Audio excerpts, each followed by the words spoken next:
Hello and welcome back to my channel. My name's Ayelet. I am the mom to this little girly and to my son who just turned 2, who I'm talking about in this video.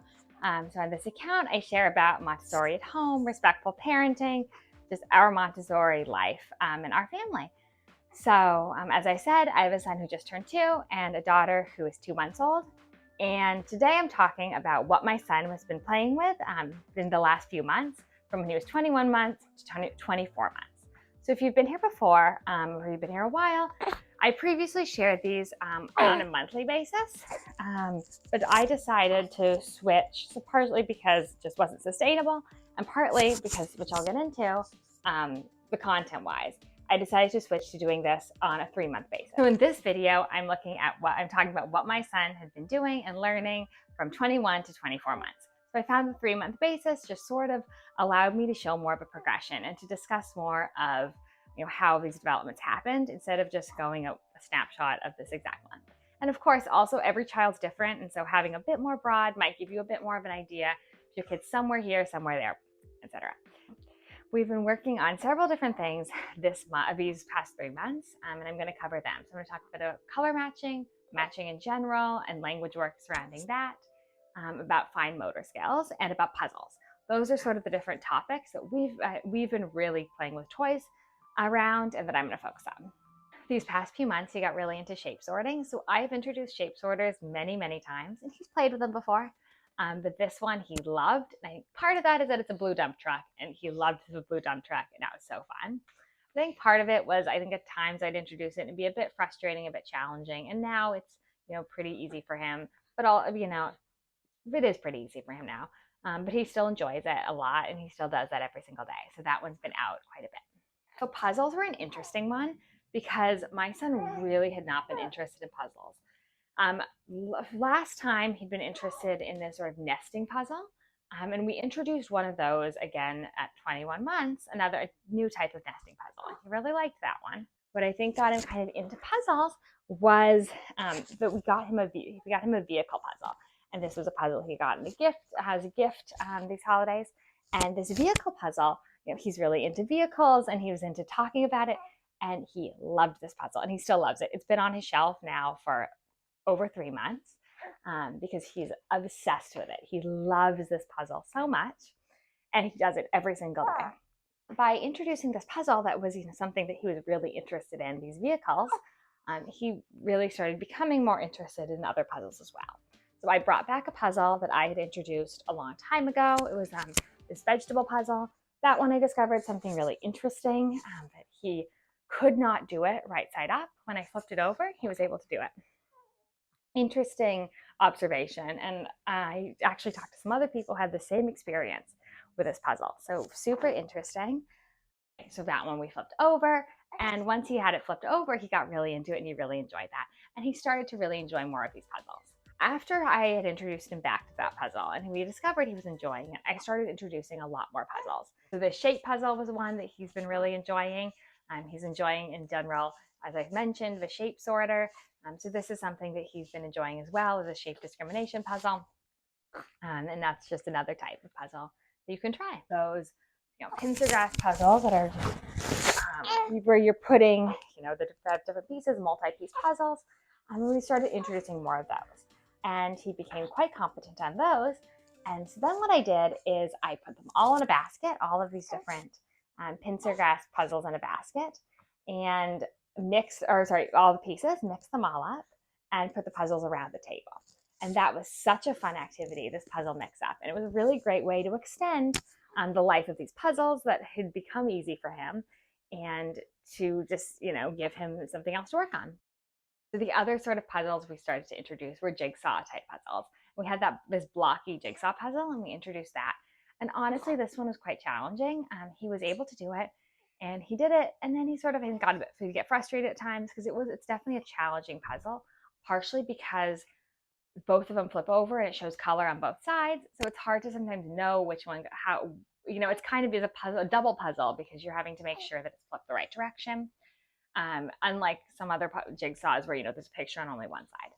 So that was a bit of a challenging one, but he enjoyed it. We also started introducing these matching puzzles. That would have a baby and a mother on them. And those were a really great one for him, and he really, really enjoyed them, which because he's also really into matching, which I'm going to discuss all about matching next, because matching has been a real fun journey for him, and it's really his favorite. But these allowed him to work on the puzzle, putting them together, the two pieces, but also doing matching at the same time. So that was a very great activity for him. So now to talk a bit about matching. Matching has been absolutely Yitzchak's favorite this past few months. In fact, he'll be playing it going, I love matching, and saying that as he's playing, which is so sweet. We do a lot of language work in here too. We talk about what the things are, and if he says the name, I like to do the +1 rule. So he'll say cow, and I say black and white cow, and trying to add words, basically adding more and more language to it. Sorry for the horns in the background. That's the reality of living in New York City.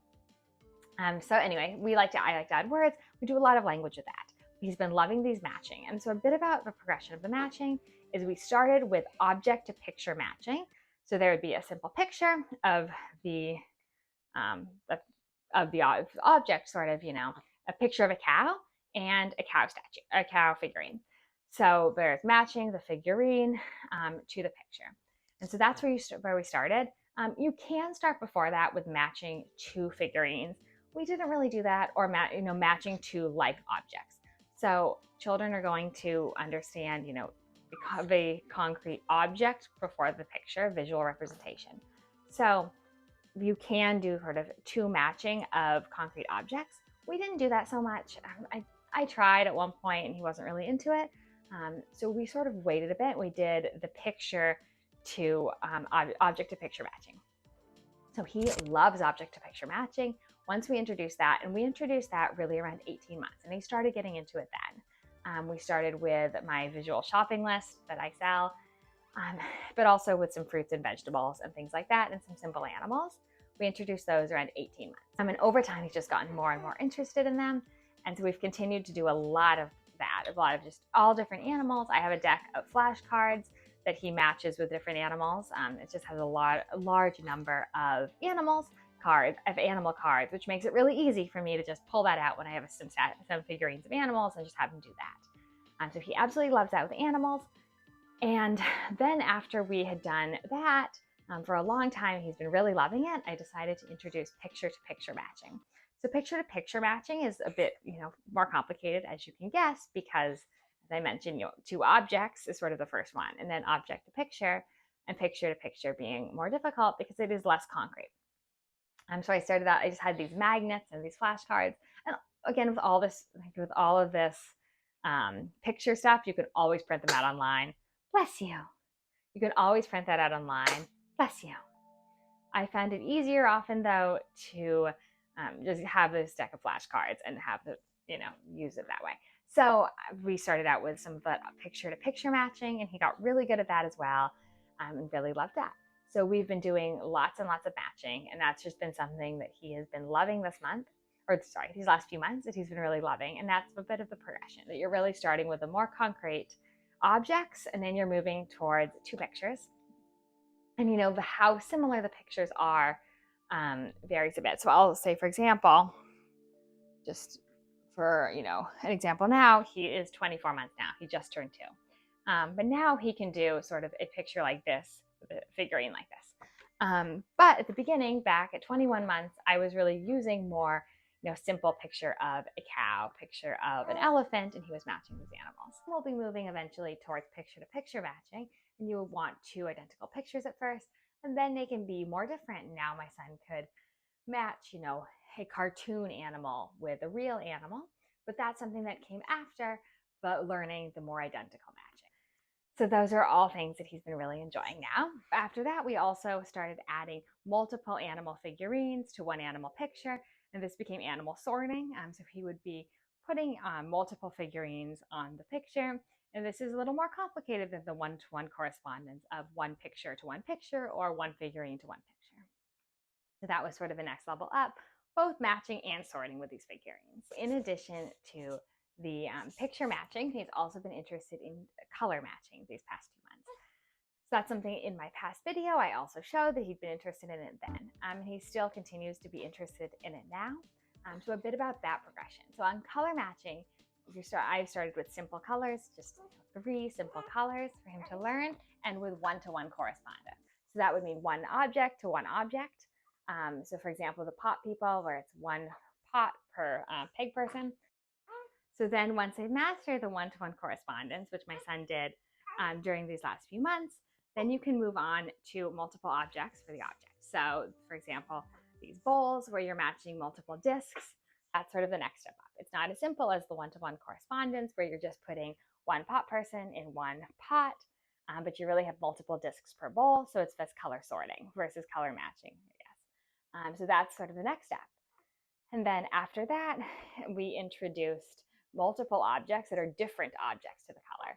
So you can see that this show that we have a variety of objects that are different objects that are not all just discs, but that we're looking at pig people, we're looking at animals, all of these different things, and matching them to the color. Sort of a next step up.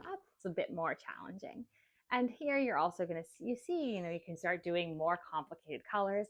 It's a lot easier to match yellow, red, and blue, those sort of primary colors, to do the matching or sorting with those. And it's more complicated when you're adding in really these more complex gradients of color and colors that look more similar. What's great with both sets of matching activities is that you really can print this stuff out online. It can be really sort of simple that way. So, we did some printable color sorting activities, and those were really a hit as well. This is another color sorting activity that's also a bit more complicated. It has multiple pieces. There is sort of one-to-one correspondence, but it is also on lines, and that's more difficult because if you get one wrong, you have to sort of restart it to get them all. So that's another great color sorting activity he enjoyed that I would consider a bit more complicated, and at least to the complication level of the sorting into different containers. So even though there is one for each, it's a little bit different. You really are still having to look, and it isn't straightforward one-to-one correspondence by any means. So once your child has mastered sort of the color sorting or has found some of these things easier, you can always make them more complex with something like adding in the tweezers. And that's something that we have done, is adding in the tweezers where he's picking up the stars with those. And he's still doing color sorting, which he loves, but it's more of a challenge and it's an extension of that activity. So for so many of these things, you can think of what is the next extension, how can you make this thing they're loving a little bit more difficult? So adding the tweezers was a way to do that. And it's also great fine motor work, which fine motor is the other thing we've really been working on these past few months. So we had a bunch of different things to do that. I mean, honestly, most of our fine motor work that I really see is really in the kitchen, peeling and cutting and doing all that is so much of our fine motor work is through those practical life activities. But there are so many ways to target it with toys and shelf work as well. I mean, dot stickers are such a simple one. It takes a lot of fine motor work. You can look at how his hands are working here to peel off those stickers and to place them in a spot. So you can find dot sticker pages online. I got these from Teachers Pay Teachers, but you can get them from all sorts of different places online, or you could make your own or anything like that. I've also done where I draw a line and he's sticking the dot stickers along the line. So all of those are just different simple activities.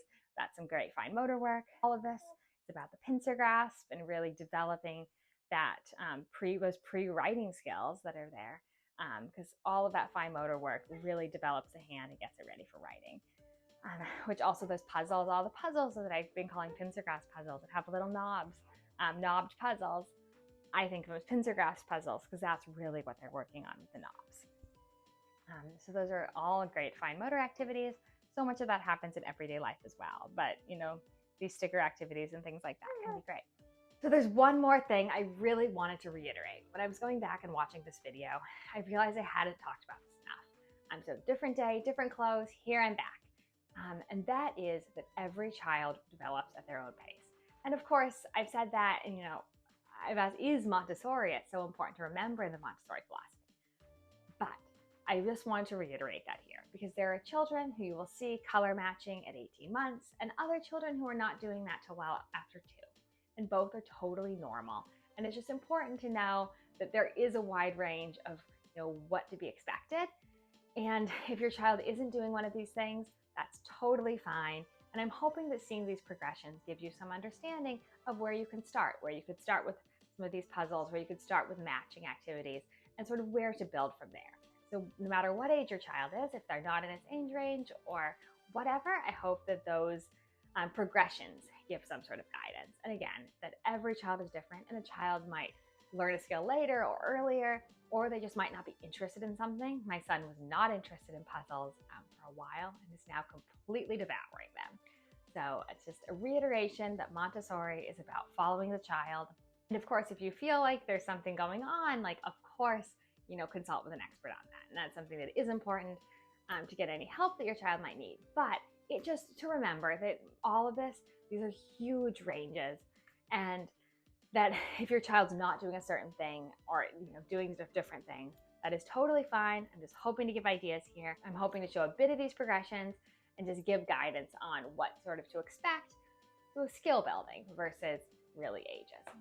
So I hope that's helpful. Thank you so much for joining and hearing about our play from 21 to 24 months.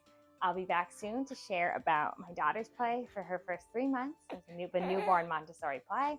And then I'll be sharing later about my son's 24 to 27 month play. So I share about that. I also share day in the life and cooking and practical life and all of that sort of stuff on here. So come and check that out. And please subscribe if you're interested in any of that. And if you liked the video, please like it and leave any questions below. I'd love to chat. I'm all about Montessori and about play at this age. Thank you so much for joining.